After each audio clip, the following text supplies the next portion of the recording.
여러분 안녕하세요. 행복한 안식일입니다. 먼저 성경 말씀 빌립보서 2장 1절로 5절에 있는 말씀 제가 읽겠습니다. 빌립보서 2장 1절로 5절. 그러므로 그리스도 안에 무슨 권면이나 사랑의 무슨 위로나 성령의 무슨 교제나 긍휼이나 자비가 있거든 마음을 같이하여 같은 사랑을 가지고 같은 뜻을 합하여 한 마음을 품어 아무 일이든지 다툼이나 허영으로 하지 말고 오직 겸손한 마음으로 각각 자기보다 남을 낮게 여기고 각각 자기 일을 돌볼 뿐더러 또한 각각 다른 사람들의 일을 돌보아 나의 기쁨을 충만케 하라. 너희 안에 이 마음을 품으라. 곧 그리스도 예수의 마음이니.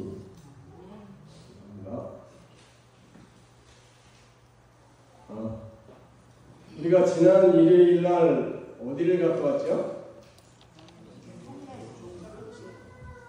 산랜동산 그 목사님 결혼식에 다녀왔어요. 그래서 처음에 아침을 안 먹어서 좀 많이 먹어야 되겠다 하는 마음으로 이제 처음에 음식을 이렇게 뜯어 보니까 앞에보다 뒤에 맛있는 음식들이 더 많더라고요. 그래가지고 제가 접시를 하나 갖다 놓고 또 접시를 한 사람 채워가지고 갖다 놓고 먹다 보니까 그걸 다 먹지 못해가지고 이렇게 남기는 일까지 있고 그랬었는데, 아마 지금 목사님이 이제 신혼여행을 가셔서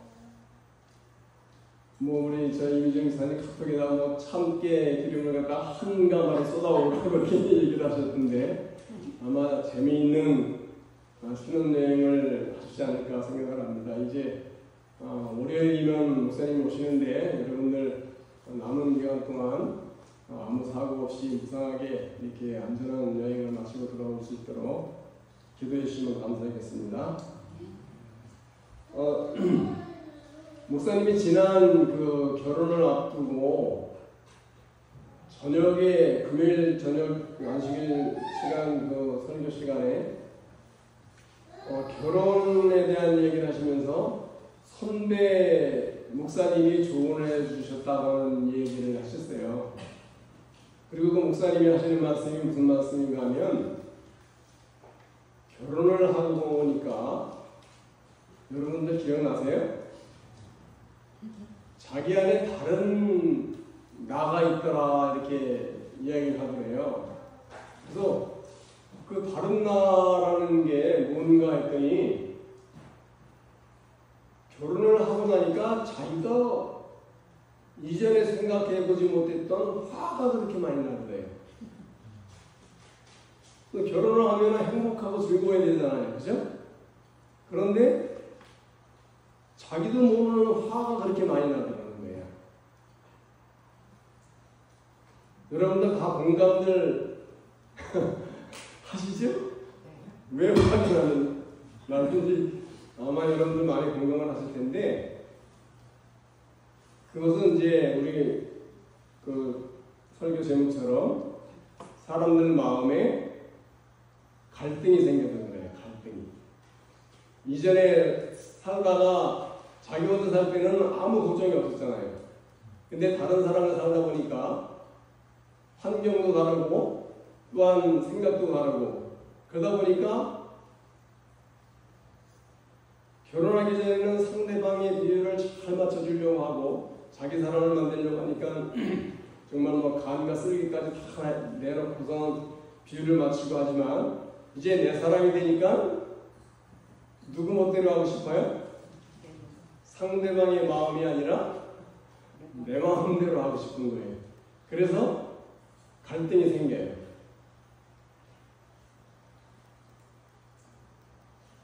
이 갈등이라는 이야기를 제가 이렇게 사전을 찾아서 보니까 그러한 그 뜻이 있더라고요. 첫 번째는 칡과 등나무가 서로 얽매인 것처럼 집단과 개인 사이에서 목표나 어떤 이해가 서로 달라서 적대시하는 문제, 그래서 충돌하는 것을 갈등이라고 한다고 해요. 그리고 또 한 가지는 소설이나 시곡에서 등장하는 인물 사이에 일어나는 대립과 충돌을 또는 등장인물과 환경 사이에서 모순과 대립을 이루는 말이라고 해요. 그리고 또 한 가지는 두 가지 이상의 상반되는 요구나 욕구 또는 기회, 목표에 직면했을 때 어떠한 일을 이렇게 이루려고 하는데 이것을 이렇게 해야 될까 저렇게 해야 될까 하는 그 자기 스스로의 그 내면의 갈등을 또 이야기한다고 그래요. 그래서 이렇게 갈등은 사람의 마음을 괴롭히고 어렵고 힘들게 만드는 것이죠. 그래서 그것이 사람은 개인에게만 있는 것이 아니라 사회 전반에 다 퍼져 있고 또한 우리가 이렇게 편안하게 이렇게 지내고 있는 교회 안에서도 서로의 그 마음의 갈등이 일어날 수가 있어요. 제가 이제 교회 온 지 한 몇 년 이렇게 지났잖아요. 근데 처음에 제가 이렇게 교회에 딱 들어오니까 우리 머리가 허여신 우리 맨 뒤에 앉아계신 이주정 집사님이 계신데 집사님 목소리가 굉장히 큰 거예요. 그래서 이 집사님이 좀 성격이 아주 과격하고 이 사람을 힘들게 하는 모양이다 이렇게 저는 처음에 생각을 했어요. 근데 보니까 너무 소리 지르시는 모습하고 행동하시는 모습은 차원이 다른 거예요. 그래서 저 집사님은 목소리만 좀 죽이면 아주 천사 같겠다 이런 생각을 하고 집사님에게 집사님 목소리 좀 조금 낮춰주시면 좋겠어요. 제가 처음에 이렇게 부탁을 드린 적도 있거든요. 그러니까 요새는 좀 집사님 고치셨는지 목소리 이렇게 크게 내시는 얘가 좀 드물어요. 근데 제가 만약에 이주정 집사님한테 그렇게 왜 이렇게 소리를 지르고 기분 나쁜 소리를 하느냐 이렇게 타박하듯이 이야기를 하면 집사님도 저에게 나쁜 감정이 생겨서 또 반박을 하실 거 아니에요. 그죠?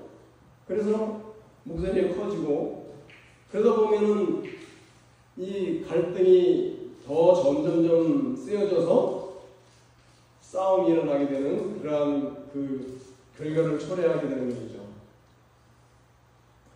근데 이 갈등이라고 하는 문제가 이 사회나 교회나 어떠한 이 친척 간이나 가족들 간에만 있는 것이 아니라 혼자 있을 때에도 갈등이 생길까요? 안 생길까요? 자기 혼자 지내는 사람, 나 혼자 있으면 누구하고 갈등 생길 일이 하나도 없지 이렇게 생각할지는 모르지만 혼자 사는 사람도 수많은 갈등 속에서 살고 있어요.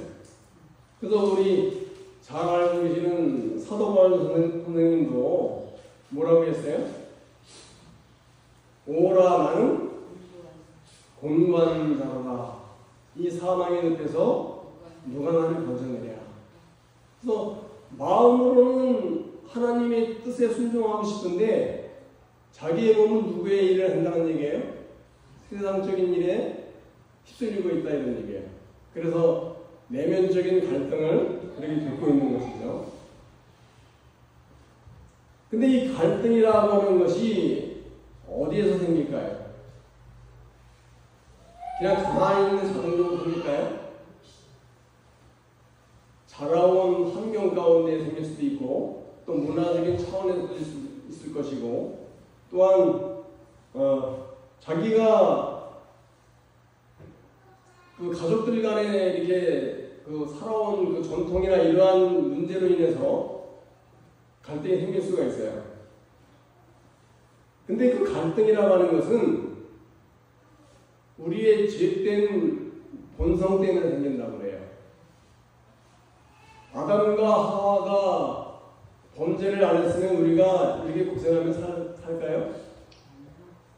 우리의 조상 되시는 아담과 하와가 범죄를 함으로 말미암아서 우리의 마음에는 죄된 본성이 있다고 해요. 그래서 그 죄된 본성이 무엇인가 하면 모든 것을 자기중심적으로 생각을 한다는 거예요. 그래서 이 사람이 보면은 다 그렇게 자기중심적인 사람이 있는 것은 아닌지 모르지만 선천적으로 마음이 선한 사람도 있어요. 그래서 상대방을 배려하기도 하고 상대방을 이렇게 잘 도와주기도 하고 이러한 사람들이 있긴 하지만 100이면 100, 정말 누구 하나 가질 것 없이 사람들 마음속에는 그 자기중심적인 그 마음이 강해서 갈등을 겪고 살 수밖에 없다고 하는 것입니다. 그래서 이 갈등 때문에 갈등이 발전하게 되면 다툼이 일어나요. 그 다툼이 일어나면 싸움이 일어나기 때문에 서로의 그 등을 겹치게 되는 그런 일이 생기는데, 이 싸움이라고 하는 것을 그 성경 야고보에서 뭐라고 얘기하는가 하면 그 싸우는 이유에 대해서 이렇게 말씀하셨어요. 야고보서 4장 1절에 보면은 너희 중에 싸움이 어디로부터 나오고 다툼이 어디로부터 나느냐, 너희 지체 중에서 싸우는 종족으로부터 나는 것이 아니냐. 이 싸움이라고 하는 것은 사람의 정욕에서 일어난다고 그랬어요. 그래서 이 정욕이라고 하는 것이 무엇인가 이렇게 보니까 현대어 성경에는 그 정욕이라는 말씀을 육체의 욕심이라고 이렇게 설명을 해놨어요. 그래서 육체의 욕심이 있으면 우리가 성경 야고보에서 보면은 욕심이 잉태하니까 뭐가 나온다 그랬죠? 욕심이 잉태하니까 죄가 났고, 죄가 장성하니까 무엇이 온다? 사망이 이른다 그랬어요.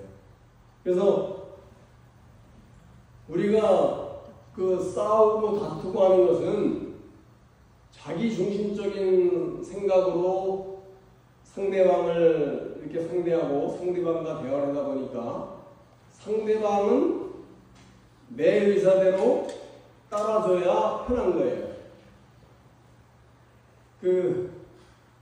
좀 우스운 얘기인지 모르지만 어제 이제 제가 교회 차를 몰고 이제 집으로 이렇게 내려가는데 저희 집 사람은 왜 꼭 교회에 가서 얘기를 하면 자기 얘기를 하느냐 이렇게 얘기를 하는데, 항상 둘이 살다 보니까 얘기할 수밖에 없잖아요. 그죠? 차를 몰고 이제 저는 쭉 내려가면 바로 문 쪽으로 향하니까 그냥 쭉 가서 차를 세워놓고 내려가서 이렇게 가면 편해요. 근데 우리 집사람 생각은 그게 아니고 들어가서 차를 돌려놓으면 나갈 때 편하게 쭉 나갈 수 있지 않냐 이런 얘기를 하는 거예요. 그래서 차를 좀 돌려놔라 이렇게 얘기를 해요. 근데 제가 그 말을 듣고 차를 돌려놓으면 좋은데 이 속에 뭐가 있어요? 자존심 있잖아요. 자존심. 그래서 내가 편하면 됐지, 알아서 해야 돼, 그까지 이러면서 저는 그냥 내려놓고 가요. 근데 만약에 집사람이 차 좀 돌려놓고 가란 말이야 소리를 지르고 하면 다툼이 일어나잖아요. 그죠? 근데 또 집사람은 저 성격을 좀 아는지 그냥 아무 소리 하고 따라오더라고요. 이렇게 아무 일도 아닌 것 같지만 사소한 일들이 서로의 마음을 주장하고 자기 중심적인 사상을 가지고 이야기를 하다 보면 다툼이 일어나고 마음을 상하게 하는 그러한 일들이 일어난다고 하는 것입니다.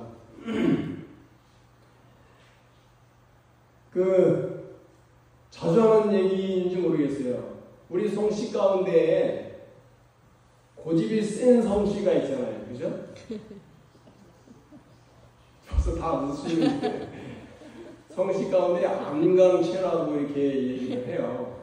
그래서 우리 여기 혹시 최씨 성 가신 분이신가요? 여기는 없. 그 시샘말로 그런 말을 해요. 최씨가 앉은 자리에는 뭐가 어떻게 된다고요? 풀도 안 난다는 얘기를 하잖아요. 그게 무슨 말이에요? 한 번 앉았다 하면 풀이 날 수가 없다는 거예요. 일어날지 모르기 때문에. 그렇게 고집이 세다는 얘기예요. 그런데 그러한 최씨보다 강한 성씨가 강씨예요. 근데 그 강씨보다 높은 성씨가 안씨예요. 안씨. 근데 그 안씨가 누구예요? 제가 안씨예요.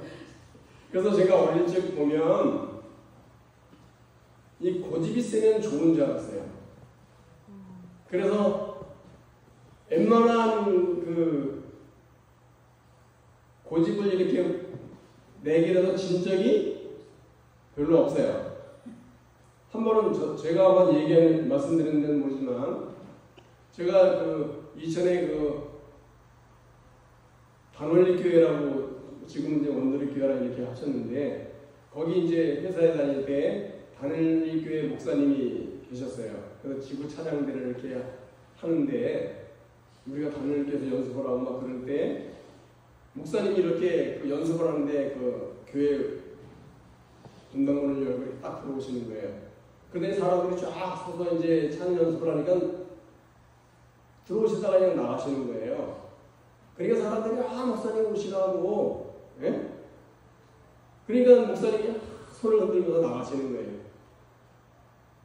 근데 이제 제가 그분을 보고 쫓아내려가갖고 목사님은 이제 모시러 이제 나갔어요. 목사님은 문을 열고 나가시는 중인데 제가 쫓아나가서 이제 목사님을 이제 모시러 갔는데 단원리 교인들이 이제 뒤에서 숭숭거리는 거예요. 누가 이기는가 보자, 누가 이기는가 보자. 무슨 얘기예요? 목사님 고집이 보통 고집이 아니라 이런 얘기죠. 목사님 못 데려오실 걸 이러면서 서로 이제 수줍대고 막 그랬나 봐요. 근데 제가 나가서 목사님 팔을 탁 끼고서 본동으로 딱 들어오니까 와 목사님 고집 꺾는 사람들이 있네 이러시는 거예요.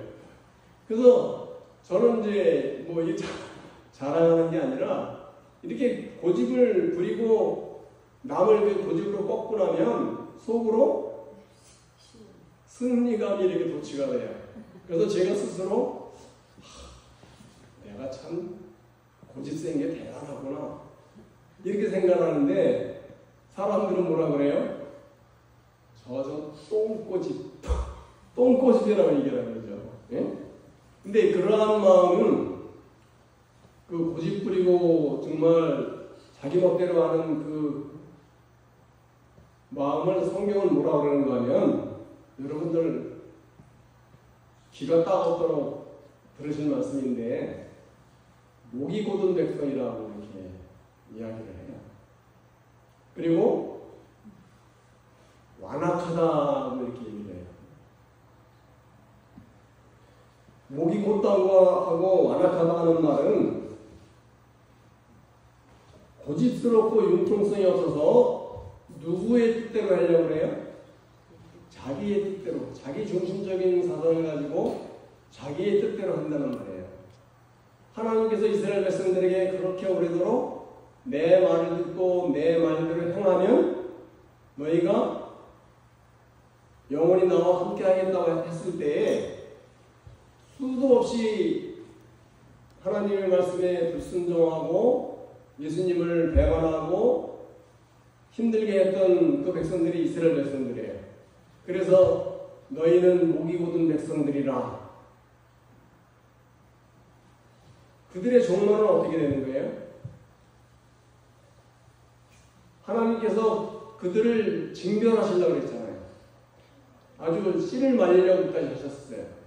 근데 모세가 자기의 이름을 걸고 하늘책에 자기 이름을 지우는 한이 있더라도 이 백성을 용서하게 하려고 이렇게 중무기도를 했잖아요.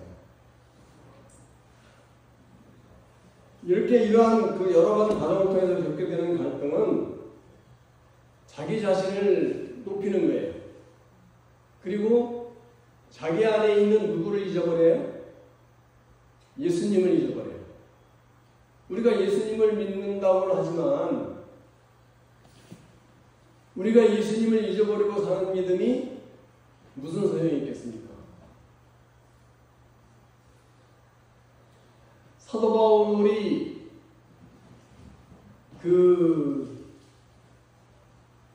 이스라엘 그 유대 그 백성들에게 말할 때 자기의 가문과 전통과 학식과 모든 면에서 자기보다 우월한 사람이 없을 정도로 유익하다 그랬어요. 근데 그러한 모든 것들을 무엇으로 여긴다 그랬죠? 다 배설물로 여긴다 그랬어요. 그래서 사도 바울이 그런 말씀을 했죠. 오늘 본문의 말씀처럼 그러므로 그리스도 안에 있는 무슨 권면이나 사랑의 무슨 위로나 성령의 무슨 교제나 긍휼이나 자비가 있거든 마음을 같이 하고 같은 사랑을 가지고 뜻을 합하여 한 마음을 품어 아무 일에든지 다툼이나 허용으로 하지 말고 오직 겸손한 마음으로 각각 자기보다 남을 낮게 여기고 자기 일뿐만 아니라 다른 사람의 일까지 돌봐주라 했어요. 그리고 그 일로 인해서 나의 기쁨을 충만케 하고 너희 마음에 누구의 마음을 품어라? 예수 그리스도의 마음이니 그랬어요.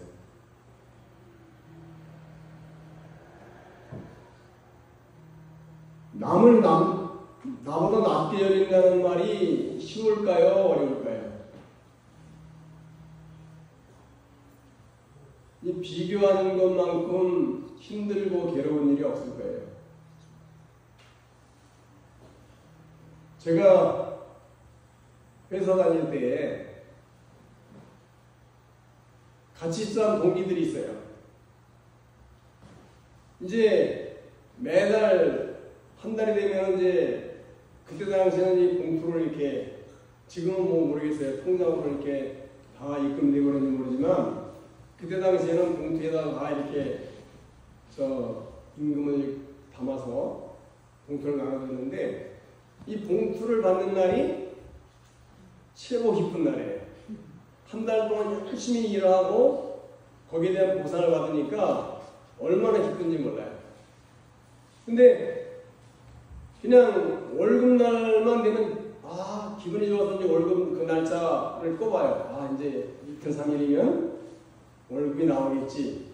아주 기쁜 마음으로 기다리고 있는데 처음에는 같이 들어온 동기들의 월급이 다 나와 똑같은 줄 알았어요. 그래서 당연히 아무 문제가 하나도 없었거든요. 근데 어느 날 보니까 저보다 월급을 한 몇만 원씩 더 받는 거예요. 한 친구가. 그러니까 이게 비교가 돼야 안 돼요? 비교가 되는 거예요. 왜 같이 일하는데 저 사람은 나보다 월급을 더 받지? 그러니까 그때부터는 월급날이 행복과 즐거움이 아니라 불평과 고민과 괴로움이 시작되는 거예요. 여러분 그런 경험 한번 겪어보신 적 있으세요? 저는 있거든요. 그러면 월급날 되면 너무나 심술이 나는 거예요. 왜 저 사람은 나보다 더 받지? 왜 회사가 이 모양이지? 이러면서 오만 가지 갈등이 생겨요. 회사를 그만둬야 될까? 아니면 꼰대를 한번 보여줄까? 이런 그 마음까지 생겨서 그래가지고는 자기 스스로를 괴롭히는 문제가 생겨요. 그래서 비교하는 순간부터 괴로움이 시작이라는 말도 이렇게 나오는 것이죠. 지난 우리 안교 소그룹반에서 이렇게 토의를 하다가 우리 김문환 집사님 하나님의 일을 생각을 해야 된다 이렇게 얘기를 하셨어요. 우리 관장님은 아시는 분 다 아시지만 우리 김관장 형제가 며칠 전에 다리가 굉장히 아팠잖아요. 네? 그래서 우리 조카가 지금 우리 다리가 아파서 힘들어하고 있다. 지난번에 기도를 열심히 해가지고 정말 시승듯이 나은 줄 알았는데 이번에 자발한 것 같다 이렇게 얘기하면서 이제 조카 되는 간성 형제한테 믿음의 조언을 또 해주셨다고 하더라고요. 그러면서 사람이 살아가면서 좋고 나쁜 일들이 항상 생기지만 그러한 일과 가운데 하나님의 뜻이 있다. 그 뜻을 발견하는 것이 우리의 본분이지 않느냐 이렇게 이야기를 했어요. 그래서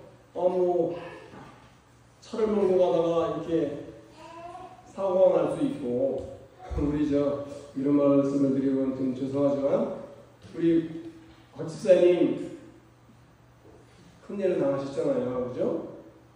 평상시에 수십 년을 이렇게 지나시면서 그런 일이 일어나지 않았었는데 갈 때도 이상이 없었는데 오시다가 뱀에 물리셨다 그러잖아요.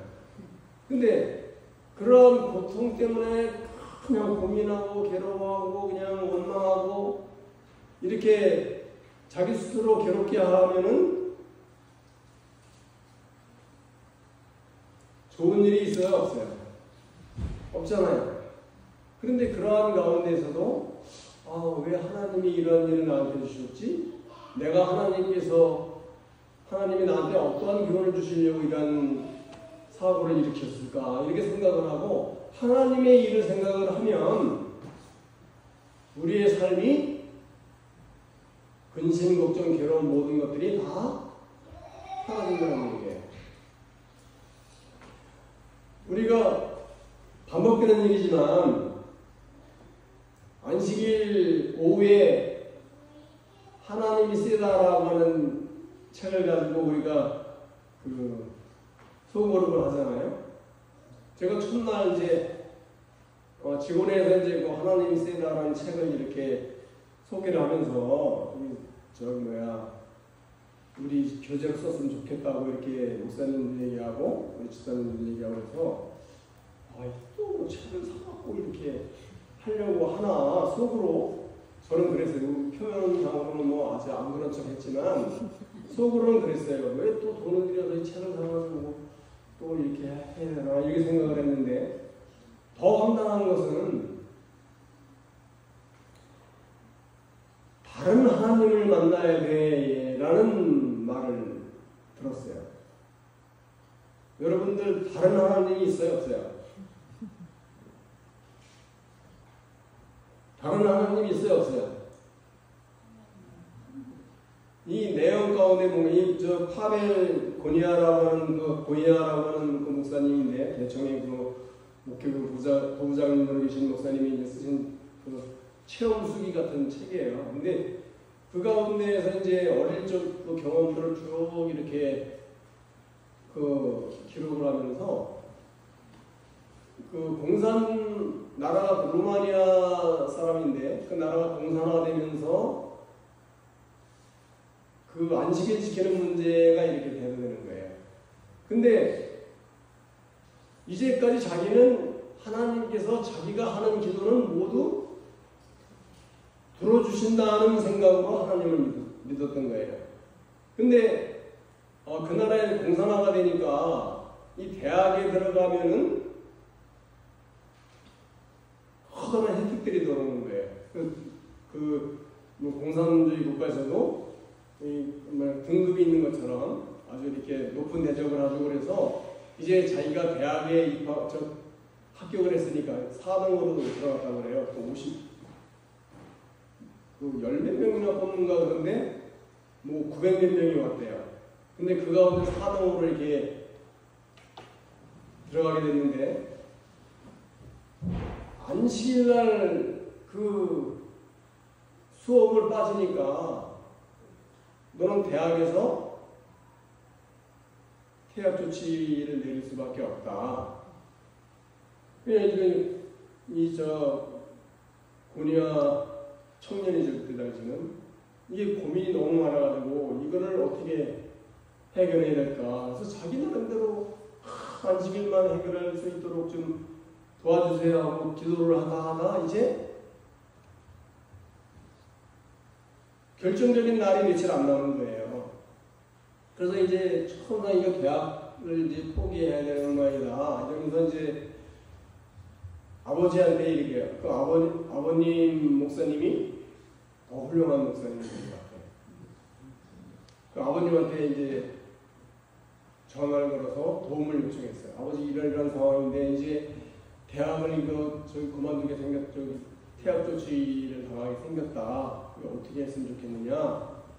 그랬더니 그 아버지가 뭐라는 거는 너는 다른 하나님을 만나야 돼.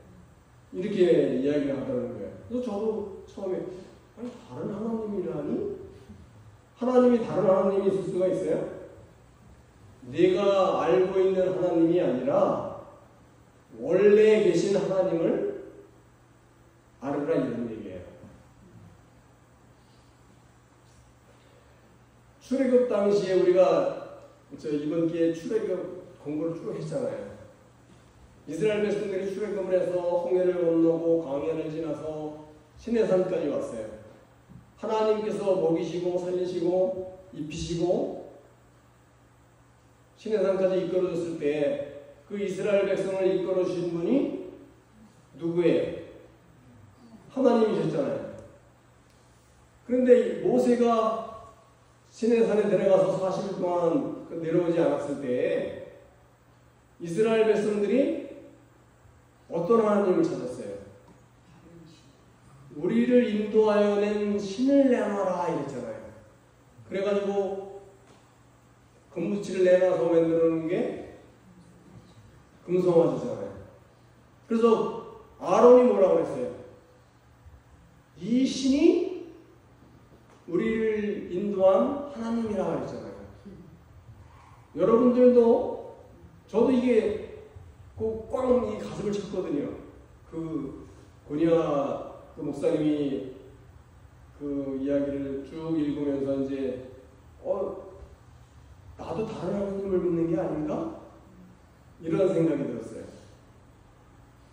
여러분, 우리가 기도할 때 우리가 어떤 고민이 있거나 어떠한 힘든 일이 있을 때는 하나님 이것 좀 해결해 주세요. 이 문제만 해결해 주시면 열심히 하나님께 봉사하겠다고 기도하잖아요. 그죠? 그런데 하나님은 그러한 하나님이 아니시라는 거예요. 모든 문제의 주인이시라는 거예요. 그래서 누구의 뜻대로? 예수님도 하나님이시잖아요. 자, 예수님이 기도하실 때 어떻게 기도하셨어요? 아버지요. 예수님이 갈등을 하셨어요? 안 하셨어요? 피눈물을 흘리는 갈등을 하신 거예요. 그 갈등 가운데에서 뭐라고 기도하셨죠?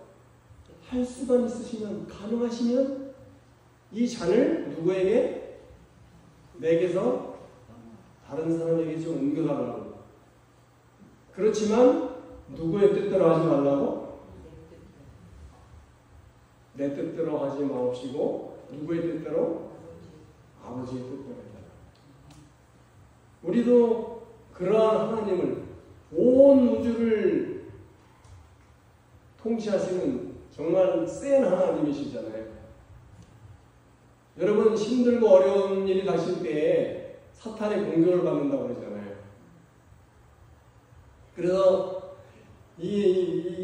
사탄의 공격을 좀 물리칠 수 있도록 도와주세요. 막 이렇게 고민하고 기도하잖아요. 그런데 센 하나님은 어떻게 하세요? 더 강력한 천사를 보내서 그 사탄이 보낸 천사를 능히 물리치고 이길 수 있는 하나님이신 거예요. 근데 우리가 그 하나님을 믿지를 못하고 다른 하나님께 해결해달라고 기도를 하고 있다는 얘기예요. 그래서 저도 가슴을 퉁치고 정말 내가 어떤 하나님을 믿어야 되는가. 네? 그러면 그러한 하나님을 알기 위해서는 누구를 죽여야 돼요? 나를 죽여야 돼요. 그래서 사도 바울이 뭐라고 했어요? 내가 그리스도와 함께, 갈라디아서 2장 20절에 보면 내가 그리스도와 함께 십자가에 못 박혔나니 이제는 내가 사는 것이 아니요 오직 내 안에 그리스도께서 사시는 것이다. 우리가 매일 듣는 이야기잖아요. 내 안에 내가 죽고 예수님이 살아야 된다는 얘기는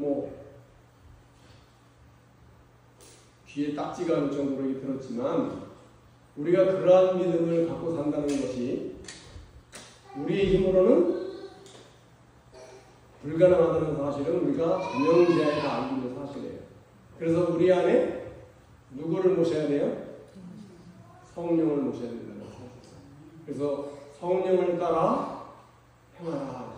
성령을 따라 사는 삶만이 우리가 우리 자신을 죽일 수 있고 우리 안에 예수님을 드러낼 수 있는 그러한 믿음의 생활이 되지 않을까 생각을 합니다. 우리도 정말 우리의 모든 일을 해결해 주시고 우리에게 힘과 능력을 주시는 센 하나님을 다시금 모시고 믿음으로 승리할 수 있는 우리 누구도 함께 모든 성도님 되시길 바라면서 오늘 말씀을 드리겠습니다. 아멘.